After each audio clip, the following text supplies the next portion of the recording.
The Department of Homeland Security will now be screening social media posts of visa applicants for anti-Semitic activity. And I'm going to come right off the bat and just say, this is the stupidest thing I've ever heard. Holy crap. Come on, guys. You just don't need to be so on the nose about it. You know what I mean? Listen, it is in the interest of the United States not to import individuals through any kind of visa, be it student, sponsored, athlete, talent, scientist, whatever. It is within the interest of the U.S. not to import these people who oppose our policies and would protest against us. That's fine. But to outright make it about anti-Semitism, are you intending to discredit yourselves here? My point is, you've got a large cohort of young people who are critical of Israel. If you want to change the hearts and minds of young people and stop these ideas from fomenting into something larger, this is the opposite of what you do. But I digress. The Department of Homeland Security is, of course, going to say, we're not letting in people who oppose our foreign policy. But I got to tell you, my friends, I'm going to read the story, but I'm going to mention, I'll talk a little bit about the meeting I had with Prime Minister Netanyahu. It was a roundtable discussion with a small handful of other individuals. They gave me a little nameplate. It was crazy. Based on the discussion, I think the Israelis are clueless as to what is going on social media and how to deal with anti-Israeli sentiment, which is funny because everybody claims that the Jews in Israel are controlling everything. And I'm like, based on the conversation I heard, that doesn't seem to be the case. But I'm sure the anti-Israel people will just claim they were trying to trick me. Ooh. Or that I work for them or something. Yo, I'm outright saying, I said in this meeting, in 10 years, your support from the U.S. will be in contest. And in 20 years, it will be gone. Here's the story. DHS will begin screening visa applicants' social media content for anti-Semitic activity, it announced on Wednesday. There is no room in the U.S. for the rest of the world's terrorist sympathizers, and we are under no obligation to admit them or let them stay here. That's the Assistant Homeland Security Secretary, Public Affairs, Tricia McLaughlin said. Secretary Kristi Noem has made it clear that anyone who thinks they can come to America and hide behind the First Amendment to advocate for anti-Semitic violence and terrorism, think again. You are not welcome here. The directive from the department allows for U.S. Citizenship and Immigration Service to begin considering any anti-Semitic activity immediately when screening those applying for lawful permanent resident status, as well as foreign students and those affiliated with educational institutions. USCIS will consider social media content that indicates an alien endorsing, espousing, promoting, or supporting anti-Semitic terrorism, anti-Semitic terror organizations, or other anti-Semitic activity as a negative factor in any USCIS discretionary analysis when adjudicating immigration benefits requests, according to a release from the agency. They say similar guidance was issued by the State Department in March. Blah, blah, blah. They say if the social media review uncovers potentially derogatory information indicating the applicant may not be eligible for a visa, fraud prevention units are required to take screenshots. We get it. Okay. First, it is funny that what they're really saying is anti-Israel. Okay. Anti-Semitism is the excuse by which they can argue under the 1964 Civil Rights Act that admitting this person would violate the rights of some individual or something like this. They can say, we can't bar you for one reason, but we can't bar you for this one. Arguing that it violates the civil rights to allow bigots into the country or whatever. I think it's silly. This is only going to make everything worse. I find it hilarious. So let me tell you what went down. I talked a little bit about it last night, but in this context, I think this hits the nail on the head with the hammer. So I, at the last minute, get a message asking if I wanted to go to a private roundtable discussion with Benjamin Netanyahu. And of course, I said, well, how do you say no to that, right? World leader says, bring these people in, and I'm one of them? Okay. And so Phil hosted Timcast IRL, and I got a ride down to D.C. with a buddy and came into the secure location to the president's guest house, where I and a small handful of other individuals sat around a table and got to ask questions of the Israeli government, notably the prime minister himself. Now, it's supposed to be Chatham House rules, meaning no one attributes any information to any individual, but that didn't happen, nor were you supposed to reveal the individuals who were there. I felt the questions largely were surface level. Will there be war? There were interesting questions about the Israeli deep state. Are they working with other governments?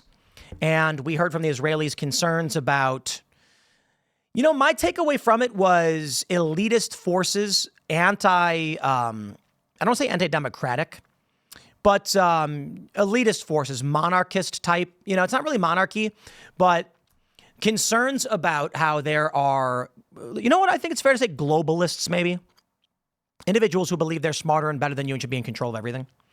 And so part of me is thinking like, oh, come on. Like, we know Israel does influence operations. We know that they've got Mossad. We know about, the things they do in various countries, and they do. They've done it for a long time. The extent to which they do it is the question. But what I will say is, surface level, it really sounded like they had no idea how to deal with the growing trend of prominent influencers who are anti-Israel. So the question I asked of the Israelis was, we've seen a growing trend on social media of prominent individuals coming out as anti-Israel, or in some circumstances, many circumstances, outright anti-Jew, and saying that they think Jews control the world, or that Israel is in control of the United States. They believe that Israel runs the United States.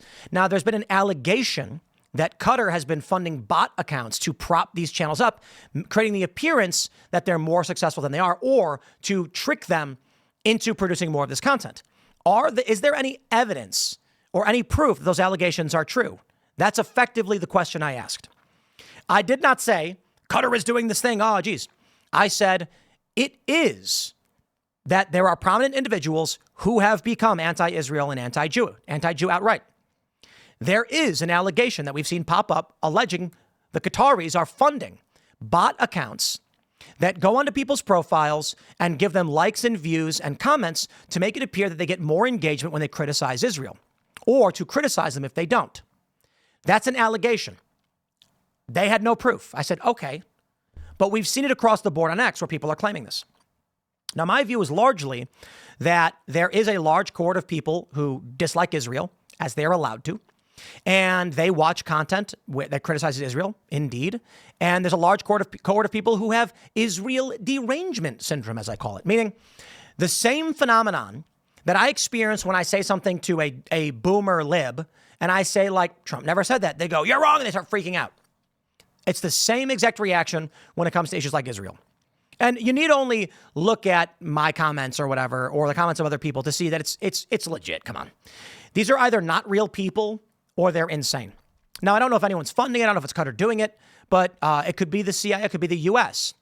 One theory is that you take a look at some of these prominent individuals who used to have, this is basically what I talked about. I said, you've got individuals who had prominent accounts where they talked about, let's just throw a random one out there, like nutrition. And it's a guy and I talked about this on IRL, I talk about it all the time. So this is not new information. And a guy will say something like, did you know that when you eat peanuts, they're very good for you and they're high in omega-3 fatty acids, blah, blah, blah. You're like, oh, interesting. The next video they put out, they're like, make sure you run twice a day and you run for at least 15 minutes. And you're like, okay, whatever. Then something happens in worldly affairs, a big issue, and they make a video and they're like, guys, I've been getting a lot of comments about Israel. I'm a fitness creator, so I don't know a whole lot. I'm sad to see what's going on. Maybe we'll learn more about this, but my heart goes out to the victims and the hostages. They make that video, which is centered on Israel, 1 million views. Look at the analytics. And then that person goes, wow, when I make videos about Israel, I get so many views. And then within a span of a few months, a channel that used to be about nutrition has turned into a I Hate Israel channel. This is something we are actively seeing. Now, as to whether it is a paid bot campaign to actively manipulate people, we don't know, but it is certainly happening. Some would argue that it's just people really don't like Israel, so it's happening. It could be a small cohort that only watches this content, so it certainly makes those videos prop up and bubble up to the top. When I brought this up to the Israelis, they said they are deeply concerned about the algorithms. And I said, what does that mean? They were basically saying, we need to get out there and do more press. I said, that's not going to solve any of this for them. So when they have this, we're gonna screen for anti-Semitic activity, I'm like, okay, you lose. In 10 or 20 years, Israel's going to have no support in the United States. That's it. There was a discussion over funding in Israel. Obviously, the Israelis are grateful. They explained their gratitude to receive funding from the United States as a great ally. And my response, literally, I said to them was, at the rate things are going in this country, whatever you think is happening, this is why I asked if there was evidence of a Qatari op. because that would indicate that they're aware of a influence operation against them. But they said it's possible. So maybe they're lying or they don't know, or they're letting it happen. I have no idea. But it certainly is bubbling up sentiment, whether it's real or otherwise. I do think there's a large cohort of people, relatively large, meaning like relative to the greater, and when I say a small cohort, let me draw the distinction. You've got 10 billion people, maybe 1 million are actively watching all these videos. I would describe that as an isolated group, as relatively large as an audience. This is generating content that makes money and creates youth sentiment against Israel. If they do not adequately deal with this issue in information or otherwise, they lose. And it is my opinion that based on things like this, Israel is going to lose. I am not saying I have disdain for Israel. I am not saying I oppose them. I don't care. They're a country. They're in conflict. I think the people who are deeply obsessed with Israel are deranged. The people who are critical of Israel are allowed to be, and they're not deranged. And there are people who are deranged who are like, Tim says any criticism of Israel is derangement. Never said it. You can criticize Trump all day and night. It ain't derangement. You know, I can say I don't think his tariffs work on layer 1. We'll see what happens. It's not derangement. I can say he's wrong on TikTok. It's not derangement. I can say that Israel has been accused of very serious crimes. There was some ambulances that were bombed and buried. Okay, not derangement. I can say we shouldn't be providing them funding. We should wind that down and exit this conflict. We don't need to be involved in this. Not derangement. You can call out Israel on all of these things. It's the people who believe literally Israel runs the United States. It's like, here we go. Bro, moon landing deniers make more sense than you. Well, the Soviets, we were in competition. We had to do something to win this PR battle. So, But the idea that a country the size of New Jersey runs the entirety of the U.S. And then I love this one. They comment on IRL, hey, Tim, should Israel register as under FARA? Or I'm sorry, should AIPAC register under FARA? And I'm like, what does that mean? What would registering under FARA do? I don't know. Oh, you don't know? It would require them to disclose that they're working on the interests of Israel? That's it? Yep. There's no restrictions on activity. They simply need say they're working at the behest of Israel. Yeah, I'm pretty sure everybody knows that, but I got no problem saying, yes, they should register under FARA. These are weird, stupid, psychotic things, okay? But regardless, Israel is losing the PR battle. And this is laughably stupid and will do nothing but actually hinder whatever it is they're doing. That's why I find it so funny that they're like, Israel controls the U.S. I'm like, oh, really? Like, they're losing the PR battle. They must be pretty bad at running things then. Anyway, I'm going to wrap it there, my friends. Stay tuned. Smash the like button, share the show. We got more segments coming up for you in a little bit. Follow me on X and Instagram at Timcast, and we'll see y'all there.